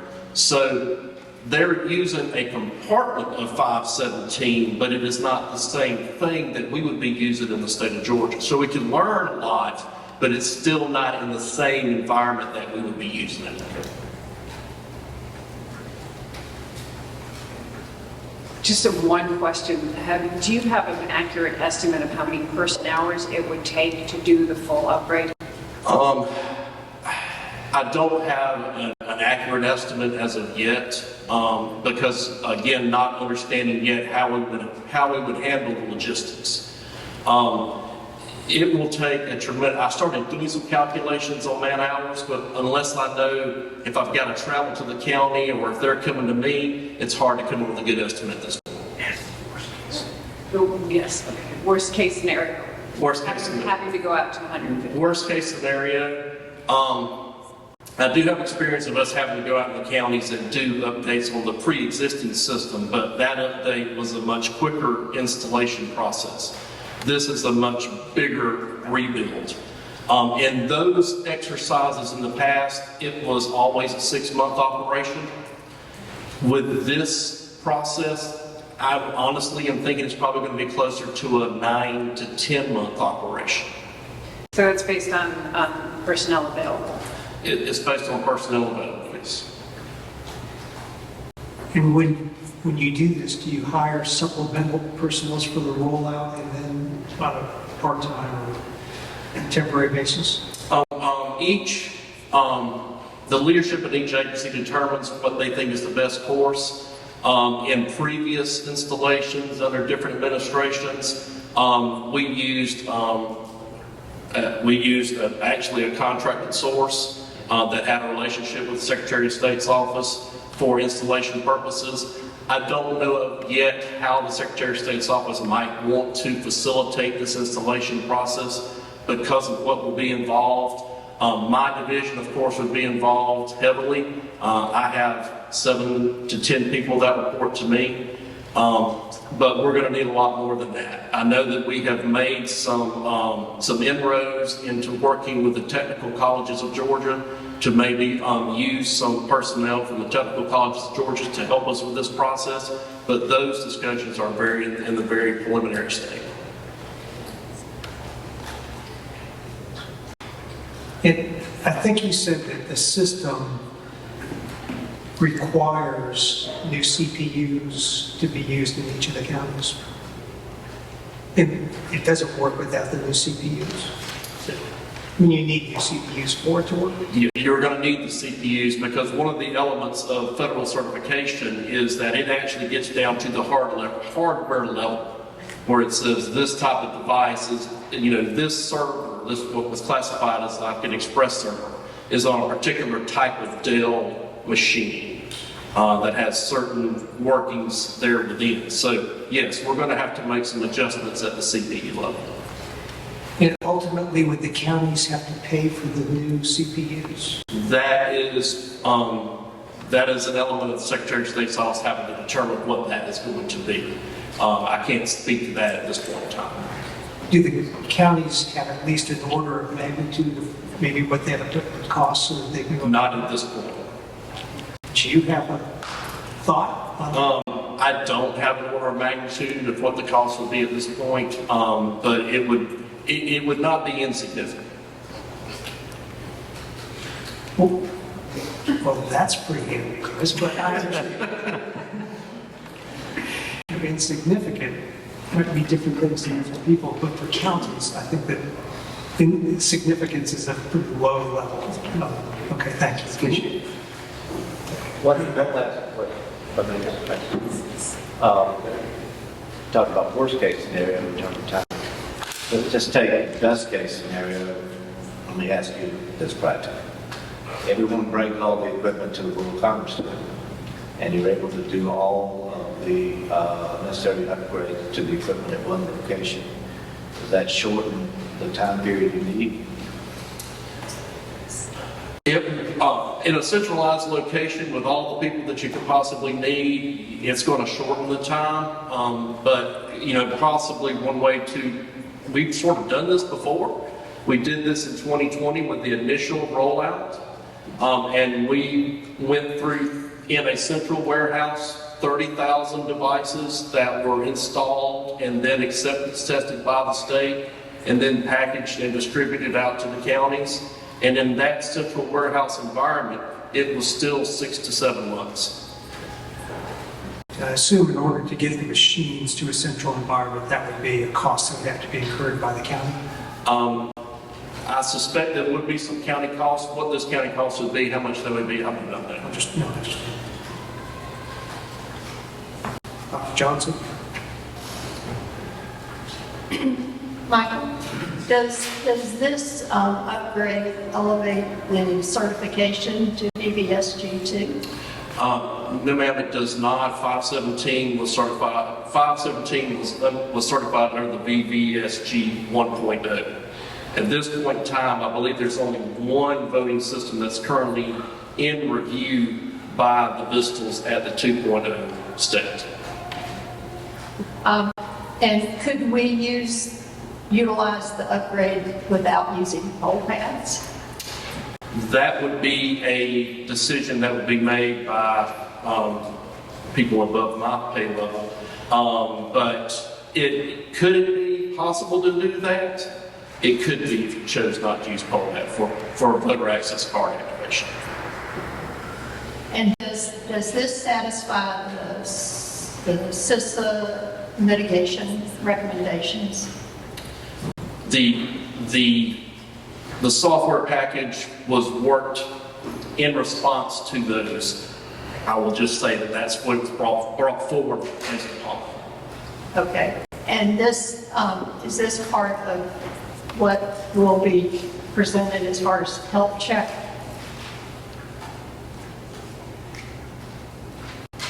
Of the computer, of the voting system?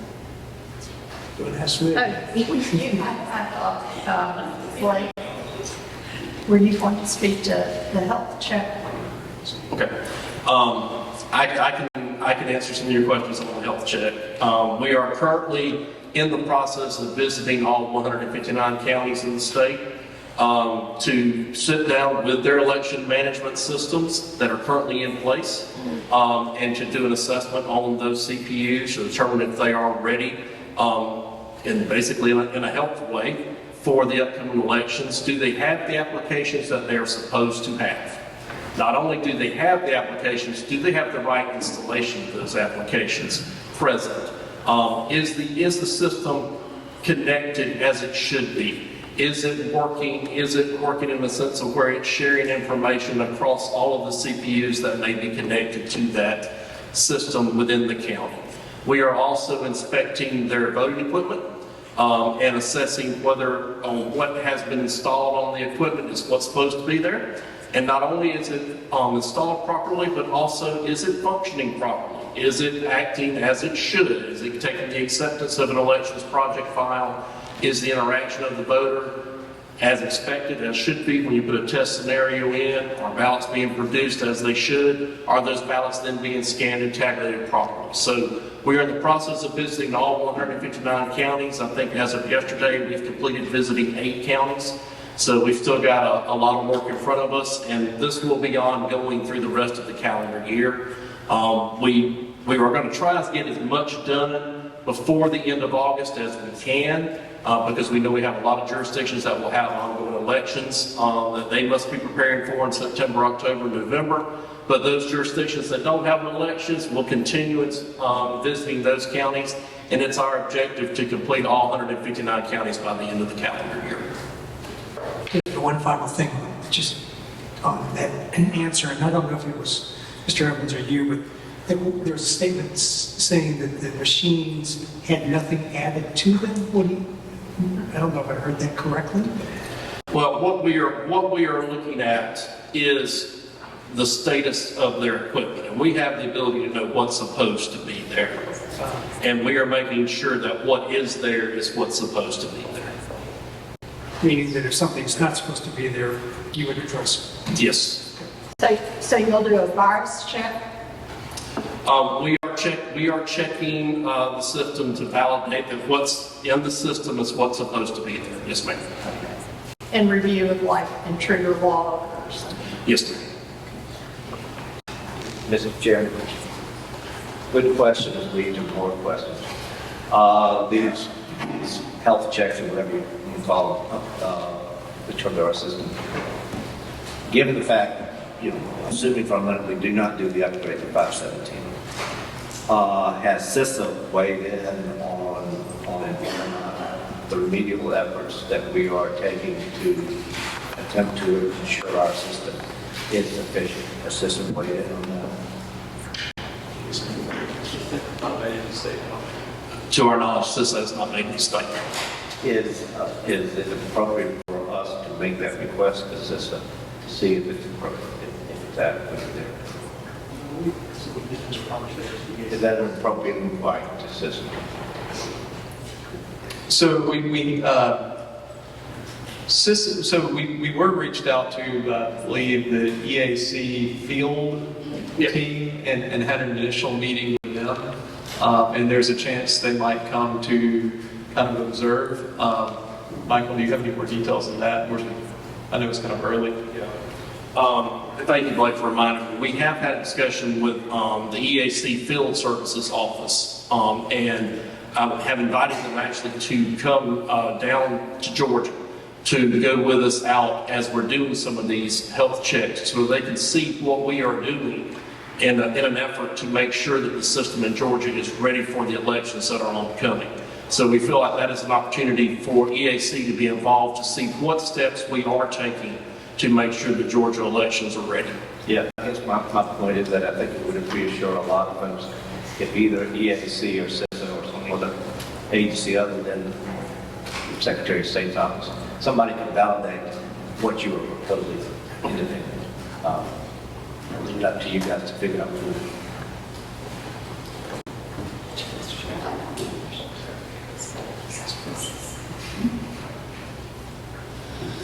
I have a question in response to Mr. Lindsay's question. I think you were answering what can I build, and you backed out an election. You ended up with a 30-day period between November and December. I think you were answering the question, what can I build, what can we build? But as I also hear, this is actually not going to be ready to be put in place until the Secretary of State and the General Assembly figure out how we're going to pay for new CPUs, which you said is not an insignificant number. So there is no way to do it November to December. There's no way to do it in December of this year. I guess that's my advantage is I don't have to figure out the money. And there is a money compartment to this, and that's again for people above my pay grade to be figuring out what we can or cannot do yet. Thank you. I wanted to go back to your description of some of the upgrades and to talk about specifically some of the scanners and how that might impact some of the larger counties. Now, my assumption, which please correct me if it's wrong, is that some of these upgrades would allow the larger counties to use a single scanner for early voting because it will accept more ballot styles. Potentially, they have increased the ability to hold more information. However, we want to be able to see, is it still enough to hold what we would have to do in Fulton County, for example. We feel like it is, but when you start getting into a general primary ballot that's 18 inches long, in some cases it's 2 pieces of paper that are 18 inches long, and all the information that goes into that. When you create the digital image that we have to collect along with it, they say that it can hold it. I'd like to see it and test it out. Now, is this a hardware upgrade in addition to a software upgrade for this functionality? That would be a whole new piece of hardware. What we use in the state of Georgia is classified as an ICP, Image Cast Precinct. The new piece of hardware that's available in the Democracy 17 suite is an ICP2. Image Cast Precinct 2 is just a different model. It maintains information in a different type of storage medium. And is it an accurate guess that it could not be retrofitted to be compatible with? Unfortunately, it is not compatible with our version. Okay, thank you. Any further questions? To both of you, this has been really, really helpful. And I think it's probably been helpful to everybody who's listened to it, is to understand what it is rather than just referring it to the update, to have context and facts to evaluate what the update is I found personally enlightening. Some things that we have to do maybe more often. But thank you for coming. Thank you for agreeing to do this. And I think it tells me that maybe we're going to be doing more of these educational sessions. Thank you.